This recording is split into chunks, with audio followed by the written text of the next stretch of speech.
বিচার না করে, গ্রেফতার না করে, কোনোটা আয়না ঘর বানিয়ে মানুষকে একদিনও রাখতে পারেন না। এই সেইখানে তিনি 10 বছর রেখেছেন, মানুষকে 8 বছর রেখেছেন। একজন ব্রিগেডিয়ার যিনি ছোট বর্ডার পাওয়া, তাকে 8 বছর এখানে আটকে রাখা হয়েছে। একটা ছিঁড়া গামছা এবং কোরআন শরীফ পড়ে তিনি তার 8টি বছর পার করেছেন। এবং মুক্তি পাওয়ার পরে দেখেন কি নির্মমতা, কি নিষ্ঠুরতা, আমার চোখে জল চলে আসে।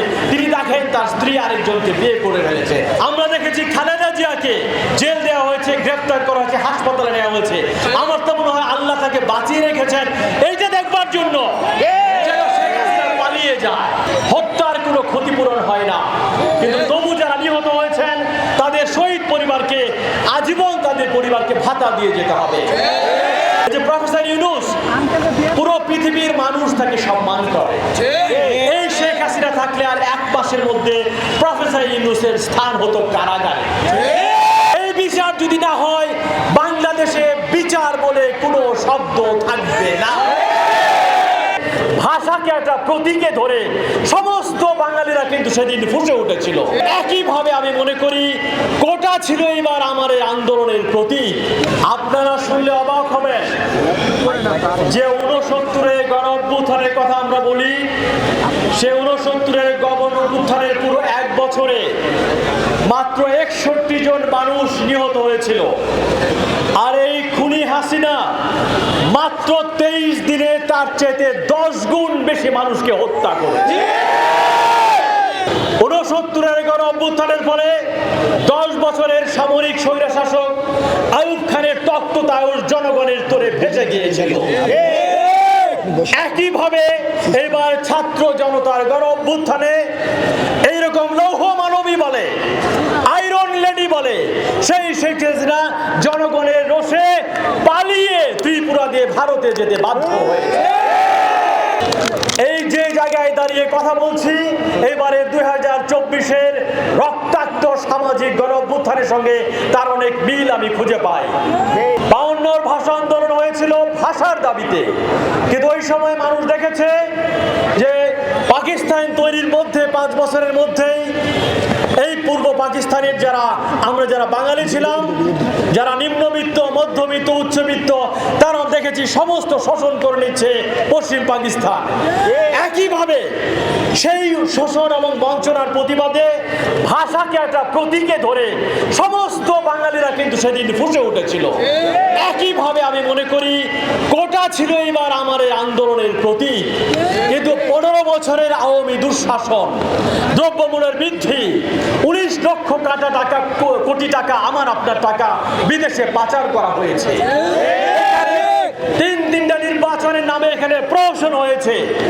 আজকে যারা এখানে কথা বলো শহীদ পরিবার, তাদের অনেকের বয়স দেখবেন যে 15, 16, 17। তারা জন্ম থেকেই এই হাসিনাকে দেখেছে এবং তারা কোনো নির্বাচন কিন্তু দেখে নেয়।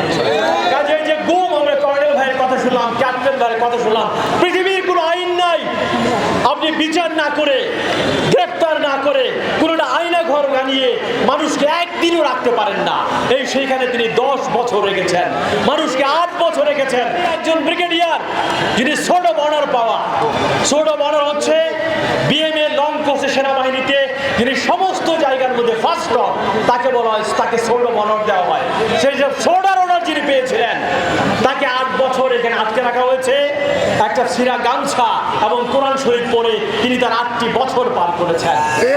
এবং মুক্তি পাওয়ার পরে দেখেন কি নির্মমতা, কি নিষ্ঠুরতা, আমার চোখে জল চলে আসে। তিনি দেখেন তার স্ত্রী আরেকজনকে বিয়ে করে ফেলেছে, তার কোনো উপায় ছিল না। কাজে এই যে মানুষের যে নাভিশ্বাস, মানুষের যে দীর্ঘশ্বাস, এই যে প্রফেসর ইউনূস, পুরো পৃথিবীর মানুষ তাকে সম্মান করে। এই শেখ হাসিনা থাকলে আর 1 মাসের মধ্যে প্রফেসর ইউনূসের স্থান হতো কারাগারে। আমরা দেখেছি খালেদা জিয়াকে মাত্র তথাকথিত 6 কোটি টাকার জন্য, যে টাকা তিনি এখনো রয়ে গেছে, তাকে কিভাবে জেল দেওয়া হয়েছে, গ্রেফতার করা হয়েছে, হাসপাতালে নেওয়া হয়েছে। আমার তো মনে হয় আল্লাহ তাকে বাঁচিয়ে রেখেছেন এইটা দেখবার জন্য যেন শেখ হাসিনা পালিয়ে যায়। এই যে মানুষের দীর্ঘশ্বাস, মানুষের অভিশাপ, মানুষের নির্যাতন, হত্যা, গুম, খুন, রাহাজানি, অবিচার, দ্রব্যমূল্য বৃদ্ধি, নির্বাচনের জন্য প্রহসন, এই কোটাকে ধরে পুরো বাংলাদেশের সমস্ত মানুষ ফুঁসে উঠেছিল এবং 2024-এর একটি রক্তাক্ত গণ অভ্যুত্থানের জন্ম দিয়েছিল। আমরা জানি হত্যার কোনো ক্ষতিপূরণ হয় না, কিন্তু তবু যারা নিহত হয়েছেন তাদের শহীদ পরিবারকে আজীবন তাদের পরিবারকে ভাতা দিয়ে যেতে হবে। তাদের পুনর্বাসন এবং তাদের চাকরির ব্যবস্থা করতে হবে। এসব সেনা কর্মকর্তা গুম ধরেছিলেন, আমরা চাই তার চাকরিগুলোকে পুনর্বাসন করতে হবে এবং তাকে প্রয়োজনীয় ক্ষতিপূরণ দিতে হবে। এবং শেখ হাসিনা, ওবায়দুল কাদের এবং তাদের আইনজীবী থেকে শুরু করে তাদের যেসব মন্ত্রীদের হত্যার আসামি করে যে মামলা হয়েছে, এই বিচার যদি না হয় বাংলাদেশে বিচার বলে কোনো শব্দ থাকবে না। চারদিকে প্রতিবিপ্লব হচ্ছে, সেই প্রতিবিপ্লবকে ঠেকানোর জন্য আপনারা যারা ছাত্র জনতা, সোচ্চার জনতা, সারাক্ষণ আপনাদেরকে অতন্দ্র প্রহরীর ভূমিকা থাকতে হবে, না হলে বিপ্লব আমাদের হাতছাড়া হয়ে যাবে। আমাদের 71-এর বিপ্লব হাতছাড়া হয়ে গেছে, 90-এর গণ অভ্যুত্থান হাতছাড়া হয়েছে। এবারে 2024-এর ছাত্র জনতার এই রক্তাক্ত শহীদদের রক্তের বিনিময়ে যে গণ অভ্যুত্থান, এইটাকে আমরা কোনো অবস্থায় হাতছাড়া হতে দিতে পারি না।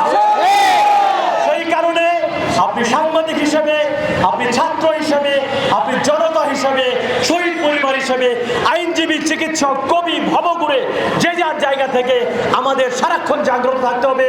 এই বিচার বাংলার মাটিতে নিশ্চিত করেই ছাড়বো আমরা, ইনশাআল্লাহ।